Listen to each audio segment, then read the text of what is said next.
बच्चों, आप सभी को गुड मॉर्निंग। और देखिए, हमने जो है आपका सॉल्यूशन चैप्टर से काफ़ी टॉपिक खत्म करा दिए हैं जिनको आपने पिछली वीडियो में पढ़ा होगा। तो देखिए, अगर आप क्रम से पढ़ते चलोगे तो आपको सॉल्यूशन बहुत सरल लगेगा और ये बोर्ड में करीब कम से कम 5 से 10 नंबर का आ जाता है कभी कभार। इससे 2 न्यूमेरिकल तो फिक्स है, आनी है। न्यूमेरिकल जब हो पाएंगे जब आपकी थ्योरी कंप्लीट होगी। तो कल हमने आपको देखिए बॉयल्स और चार्ल्स का नियम पढ़ाया था।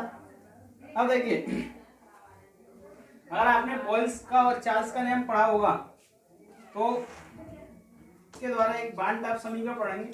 तो बांट हाफ समीकरण द्वारा परासरण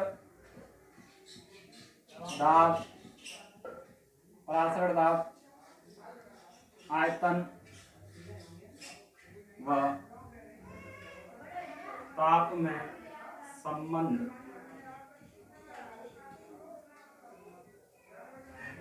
देखिए, हमने तब पढ़ा था बॉयल्स का और चार्ल्स का नियम। इसके आधार पर उन दोनों नियमों से आपका एक बांट हाफ समीकरण बन के आएगा। उसमें परासरण दाब, आयतन व ताप में संबंध ज्ञात करेंगे। तो देखिए, हमने कल पढ़ा था, क्या पढ़ा था, पिछली वीडियो में पढ़ा था हमने पहले बॉयल्स का नियम।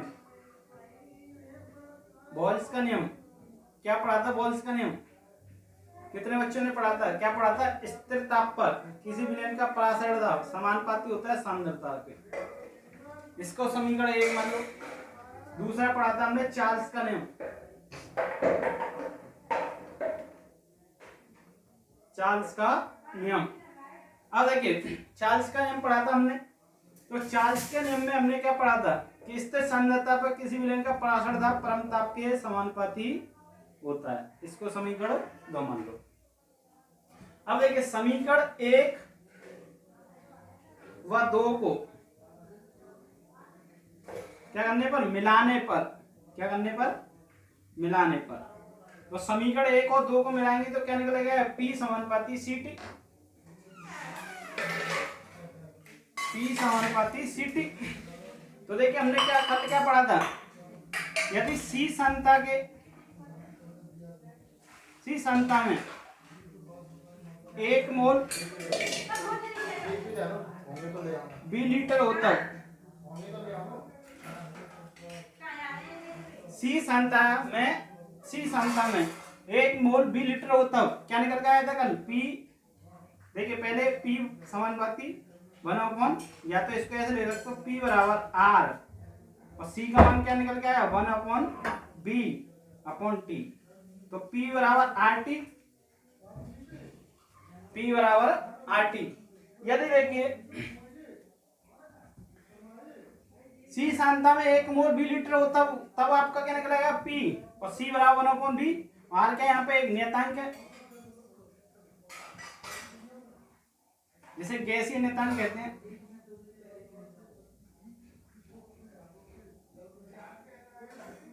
ठीक। यदि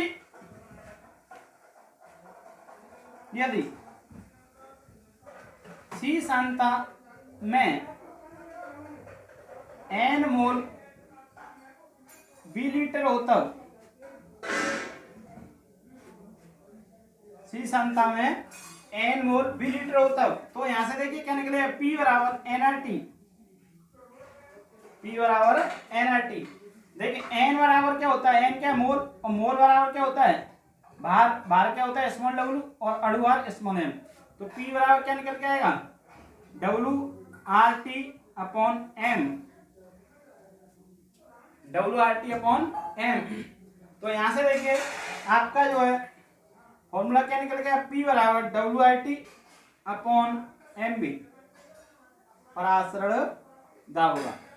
इसी को बांट हाफ समीकरण कह लो, या कह सकते हो परासरण दाब आयतन व ताप में संबंध।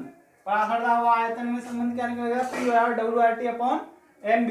अब देखिए, यहाँ पर जो R का मान होगा वो कांस्टेंट मान होगा। वो कितना होता है?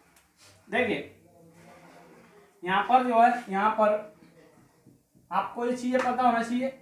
R क्या है? गैसीय स्थिरांक।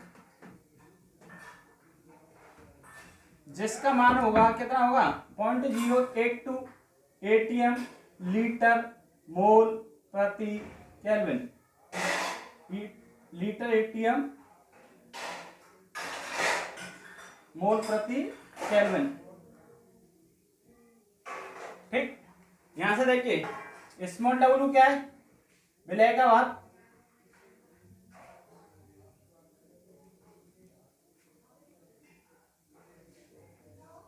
टी क्या है ताप, एम क्या है विलय का अणुभार,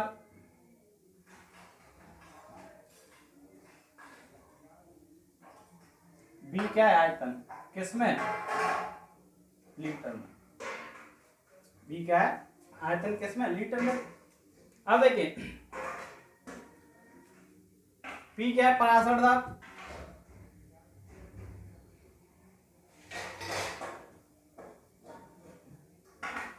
तो देखिए हमने कल पढ़ा था बॉयल्स का नियम और चार्ल्स का, उससे आपका वन टॉप समीकरण निकला, क्या निकला पी बराबर डब्ल्यू आर टी अपन एम बी। यहीं से देखिए अगर आपको बॉयल्स के और चार्ल्स के नियम क्लियर है तो आपको इसको समझने में कोई परेशानी नहीं हुई। बॉयल्स के नियम से क्या पढ़ा था, पी समानुपाती सांद्रता के समीकरण 1 मान लिया, सेकंड नियम पी समानुपाती ताप के समीकरण 2 मान लिया, समीकरण 1 और 2 को मिलाया, पी बराबर सी टी, सी क्या होती है सांद्रता, सांद्रता मान लिया हमने 1 मोल 20 लीटर होता, तो 1 मोल 20 लीटर होता तो सी बराबर क्या होता है, वैसे एन अपॉन बी होता है लेकिन हमने मोल क्या मान लिया 1, तो यहाँ से क्या निकलेगा पी बराबर आर 1 अपॉन बी टी, इसको हल किया बी वी पी वी बराबर आर टी। इसके बाद देखिए हमने क्या क्या कहा कि यदि सांद्रता में एन मोल बी लीटर होता, सांद्रता में एन मोल बी लीटर होता सी एन अपॉन बी, तो यहाँ से पी बराबर एन आर टी, एन का मान क्या होता है डब्ल्यू अपॉन एम, तो इसको रखिए क्या निकल गया W R T upon M, यहाँ से आपका सूत्र निकला W R T upon M B. तो देखिए यहां से आप देखिए गैसीय नेतांक आर, आर बराबर ज्ञात करो P M B upon W T, इसका मात्रक तो देखिए पी एटीएम बी लीटर। अब देखिए ये क्या है आपका W upon M, W upon क्या होता है डब्ल्यू अपॉन एम, यहां से देखिए इसको एन रखिए, एन के स्थान पर आप डब्ल्यू अपॉन एम कर सकते हो या एन, तो पी बराबर क्या आएगा एन, और एन का मात्रक क्या होता है मोल और टी का मात्रक क्या होगा केल्विन। तो इस प्रकार है आर का मान यदि आप एटीएम लीटर प्रति मोल केल्विन में लोगे तो ये आपका आर का मान ये वाला मान काम करेगा। अगर आपने इसको क्या कर दिया चेंज कर दिया तो ये आपके न्यूमेरिकल इससे जितने भी आएंगे वो क्या हो जाएंगे गलत हो जाएंगे। तो यहाँ से आपका जो फॉर्मूला रहेगा वो क्या रहेगा पी बराबर W R T upon M B. R का मान पे ध्यान रखना, आर का मान एटीएम लीटर प्रति मोल में कब काम करेगा जब आपका जो है मान कितना होगा 0.082। ठीक, तो ये इतनी बात कितने बच्चों के समझ में आई। अब देखिए इसके बाद हम इस पे एक न्यूमेरिकल कराएंगे, उसको आपको देखना है। और न्यूमेरिकल इससे रिलेटेड एक न्यूमेरिकल आ ही जाता है। एक न्यूमेरिकल लिखिए, देखिए 0.5%, क्वेश्चन नंबर 1 क्या 0.5% ग्लूकोज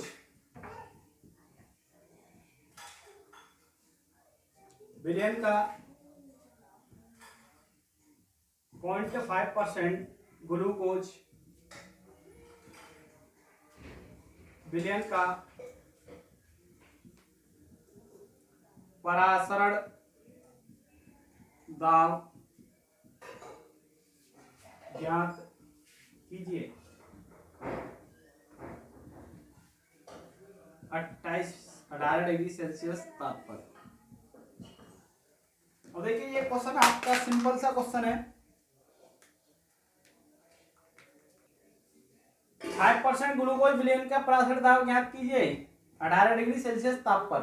अब देखिए यहाँ पर इसने जो 0.5% दिया है इसको आपको किसी भी प्रकार से व्यक्त नहीं किया है क्या है।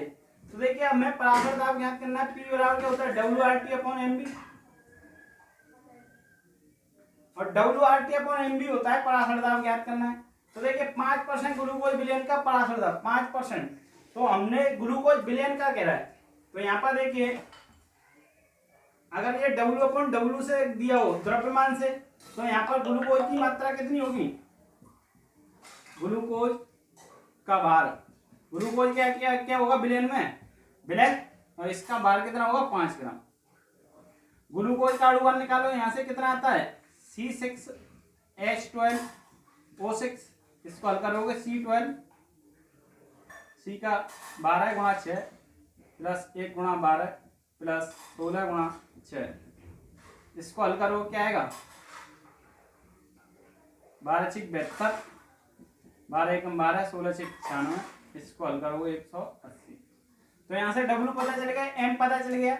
अब T देखिए आपका T का मान किस में दिया है 18 डिग्री सेल्सियस, आपने उठा के इसको रख दिया, क्या हो जाएगा गलत हो जाएगा।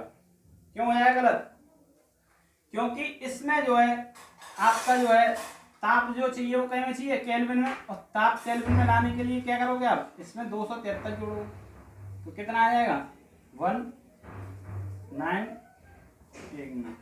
8 11 8 9 291 केल्विन। अभी भी देखिए आपको कुछ चीजों की जरूरत है, आर का मान पता होना चाहिए। आर का मान हमने आपको नोट करा दिया, कितना होता है ATM लीटर प्रति मोल केल्विन में अगर आप बात करोगे तो कितना होगा ATM लीटर प्रति मोल केल्विन में आर का मान कितना होता है 0.082 ATM लीटर प्रति मोल केल्विन। अब देखो यहां से आपको W का मान पता चलेगा, M का मान पता चलेगा, T का और R का। अभी आपको B का मान की जरूरत है। अब B का मान पता चल जाए तो आपका पराशर दाब निकल जाएगा। तो देखिए ये आपकी जो मात्रा दी है वो कितनी दी है 5%, टोटल कितना होगा विलयन कितना होगा 100%, उसमें से 5% ग्लूकोज हो गया, 95% के हो गया विलयन में जो भी अलग से मात्रा होगी। तो यहाँ से आपको B पता चलेगा कितना 100 ml होगा। अगर आपने इसको 100 ml में रख दिया तो क्या हो जाएगा गलत हो जाएगा, क्यों, क्योंकि R का मान क्या है आपका ATM लीटर प्रति मोल केल्विन। तो यहाँ से B निकालोगे तो क्या करना पड़ेगा, इसको पहले लीटर में परिवर्तित करना पड़ेगा, कितना आएगा 0.1 लीटर। तो इसमें रखिए P बराबर W कितना है 5, R का मान 0.082, T का मान 291, 8 11 1 8 9 200 बट्टे M कितना है 180, B कितना है 0.1। तो देखिए इस पॉइंट से ये पॉइंट गया, ठीक, ये पॉइंट कहाँ गया यहाँ आ गया। तो P बराबर क्या करोगे 5 से इसको काटो, 5 3 15 5 6 30, क्या आ गया 0.82 गुणा 291/36, इसको हल कर लेना, आपका आंसर पता चल जाएगा। ठीक, इसको हल करोगे तो आपको आंसर मिल जाएगा। तो इसी प्रकार से देखिए इससे रिलेटेड आपको क्वेश्चन मिल जाएंगे इसमें जिनको आपको हल करना है। तो यहाँ तक आपका कंप्लीट हो गया क्या पराशरण। हमने आपको इससे पहली वीडियो में बताया था, क्या बताया था कि विलयन के अणु संख्या गुण 4 होते हैं। नंबर 1 पराशरण पे आपके ये टॉपिक चल रहे थे बोल्स का नियम, चार्ल्स का नियम और बान टाप समीकरण। तो तीनों चीज खत्म।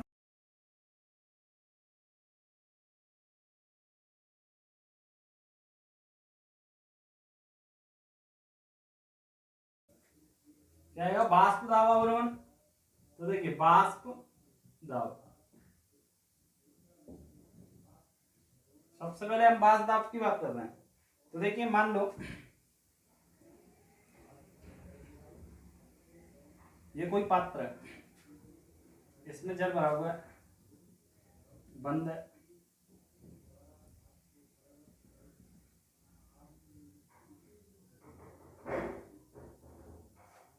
अब देखिए इसको आप गर्म करोगे क्या होगा वाष्प बन के उड़ेगी। तो कुछ बूंदे इससे आपकी परत से क्या जुड़ जाएंगी और कुछ समय बाद क्या होगा वो फिर भाप बन के नीचे गिर जाएंगी। ऐसे ये क्या होगा ये सिलसिला चलता रहेगा, इधर से इधर और इधर से इधर। जब ये क्रिया होती है तो इसको कौन सी अवस्था कहते हैं साम्य अवस्था। या तो ऐसे कह लो, देखिए द्रव वाष्पन,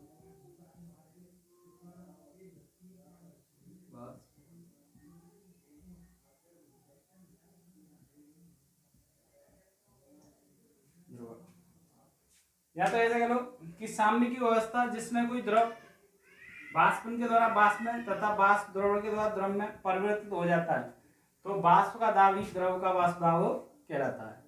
यहाँ पर ये कह सकते हो कि किसी ताप पर द्रव और वाष्प के मध्य साम्य की अवस्था में जो वाष्प का जो दाब होता है वही द्रव का वाष्प दाब कहलाता है। क्योंकि देखिए यहाँ से जितना प्रेशर ये लग रहा है उतना ही प्रेशर उधर से लग रहा है, तभी तो ये भाप, जैसे आपका ये पानी है, जब इसको गर्म करोगे भाप बन के उड़ेगा, लेकिन ऊपर से क्या है, ये पात्र बंद है, तो इसको हटाओगे, आपने देखा होगा क्या होता है, इस पर बूंदे बूंदे जमी होंगी, वो क्या कुछ समय बाद फिर गिरेंगी, फिर भाप बनेगी, फिर गिरेंगी, तो कौन सी अवस्था होगी, ये साम्य अवस्था। तो इसकी परिभाषा आप देखिए दो प्रकार से लिख सकते हो।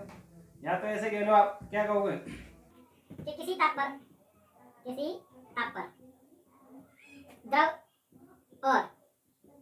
द्रव और वाष्प के मध्य साम्य की अवस्था में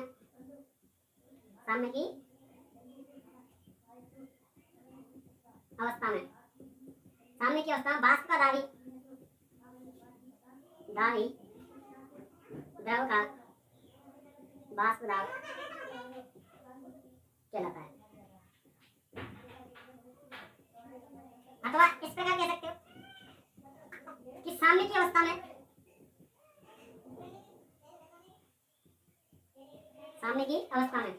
द्रव का वाष्पन के द्वारा वाष्प में तथा वाष्प का द्रवण के द्वारा द्रव में परिवर्तन होने पर वाष्प का दाबी द्रव का वाष्प दाब कहलाता है। देखिए आपको बताया था, क्या बताया था कि द्रव आप पानी को बॉईल करते हो तो क्या होता है, उसमें वाष्प बनती है, उससे कुछ भाप की बूंदें उठती हैं, और वो कुछ समय वहाँ पर एक, जैसे आपका कोई पात्र लगा हुआ है तो उस पर एक परत बना लेती है और उसमें बूंद बूंद के रूप में जुड़ जाती है, फिर वो नीचे गिर जाती है, फिर उठती है। तो यहाँ पर कौन सी अवस्था प्राप्त होती है, साम्य की अवस्था। तो किसी ताप और द्रव और वाष्प के मध्य क्या होता है, साम्य की अवस्था में वाष्प का दाबी द्रव का वाष्प दाब कहलाता है। या फिर इस प्रकार कैसे कि साम्य की अवस्था जिसमें द्रव का वाष्पन के द्वारा वाष्प में और वाष्प का द्रवण के द्वारा द्रव में परिवर्तन होने पर वाष्प का दाबी द्रव का वाष्प दाब कहलाता है। इतनी बात समझ में आई। इसके बाद देखिए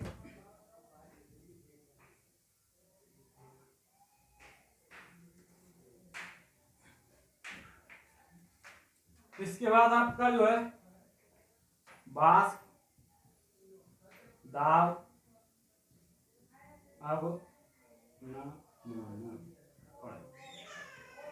तो देखिए वाष्प दाब में हमने क्या देखा, देखिए इधर समझिए, मान लो ये कोई पात्र है और इसमें क्या भरा हुआ है, शुद्ध विलायक,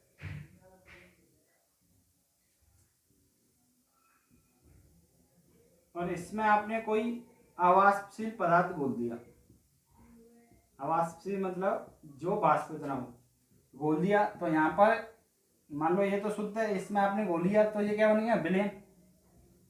जब कोई अवाष्पशील पदार्थ किसी शुद्ध विलायक में घोल दो, क्या बन जाए, विलयन। तो देखिए वाष्प दाब कैसे कहते हैं कि जब किसी शुद्ध विलायक में कोई अवाष्पशील पदार्थ घोला जाता है तो उसके वाष्प दाब में कुछ कमी आ जाती है। अब कमी किसके में आएगी, घोलने पर क्या बना, ये विलयन बना, तो इसमें आएगी, किसमें, वाष्प दाब में कुछ कमी आ जाती है, किसके में, उसका मतलब विलयन के में। कि शुद्ध विलायक में कोई अवाष्पशील पदार्थ घोला जाता है तो विलयन के वाष्प दाब में कुछ कमी आ जाती है, तो तो कमी आ जाती है। यह कमी क्या कहलाती है? वासुदाव अवनमन कहलाती है। अब देखिए हमने माना कि विलायक का जो वासुदाव होगा वो हमने मान लिया ये, और विलयन का वासुदाव मान लिया ये। मैं बात करूं कि इनका जो अंतर होगा वो क्या होगा? ज्यादा किसका वासुदाव है? शुद्ध विलायक का। तो पीओ माइनस के पीएस, जभी तो आप कमी निकाल पाओगे। तो वासुदाव अवनमन क्या निकल के आएगा? पीओ माइनस के पीएस। इतनी बात समझ में आई? क्या बोला मैंने कि जब किसी द्रव विलायक में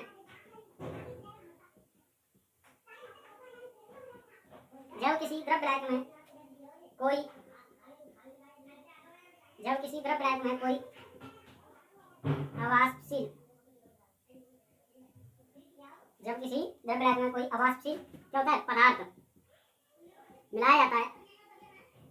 तो देखिए अवाष्पशील पदार्थ मिल गया तो विलयन बन गया। या तो ऐसे कह लो कि जब किसी द्रव विलायक में कोई अवाष्पशील पदार्थ मिलाया जाता है तो उसके वासुदाव में कुछ कमी आ जाती है। या फिर ऐसे कह लो पदार्थ मिलाया जाता है तो विलयन के वासुदाव में कुछ कमी आ जाती है।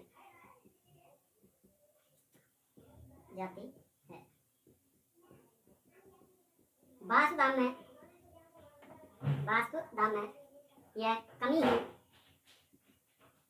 वासुदाव में यह कमी वासुदाव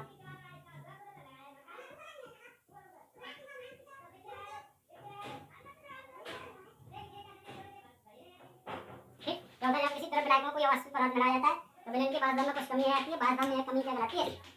वासुदाव अवनमन कहलाती है। जैसे माना कि शुद्ध विलायक का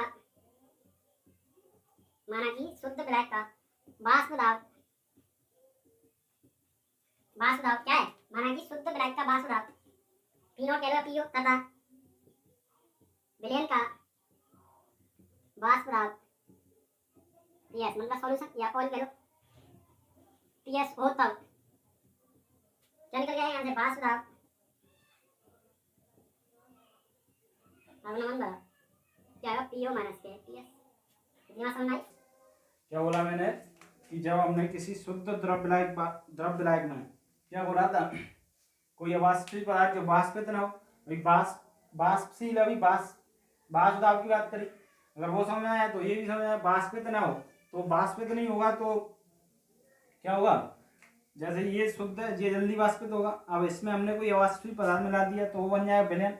अब विलयन बन गया तो इसको वाष्पित होने में ज्यादा समय लगेगा, अर्थात इसकी अपेक्षा कम होगा। वही हम कह रहे हैं, क्या कह रहे हैं कि मिला दिया तो विलयन के वासुदाव में कुछ कमी आ जाती है।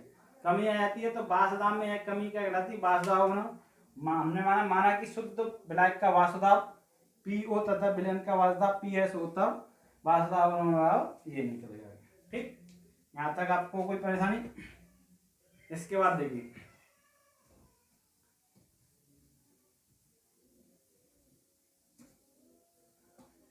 इसके बाद आता है आपका आपेक्षिक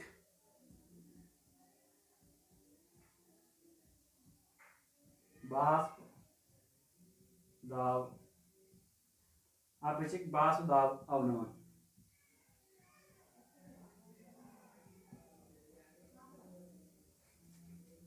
तो देखिए हमने क्या पढ़ा अभी कि पीओ माइनस के पीएस क्या होता है? वासुदाव अवनमन। और पीओ क्या होता है? शुद्ध द्रव विलायक का वासुदाव। तो देखिए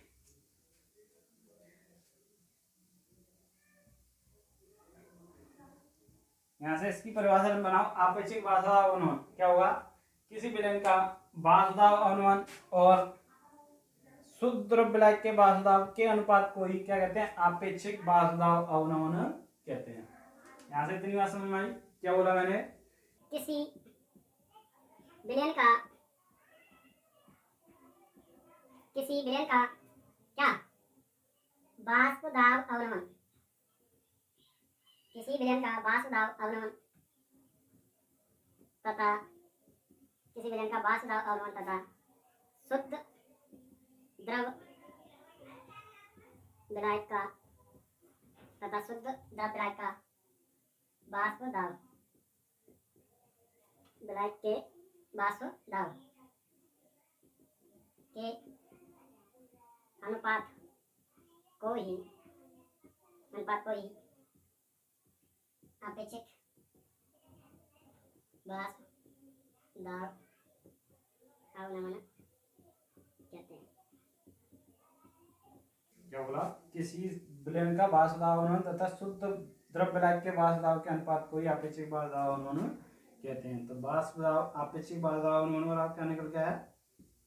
अपेक्षित वाष्प दाब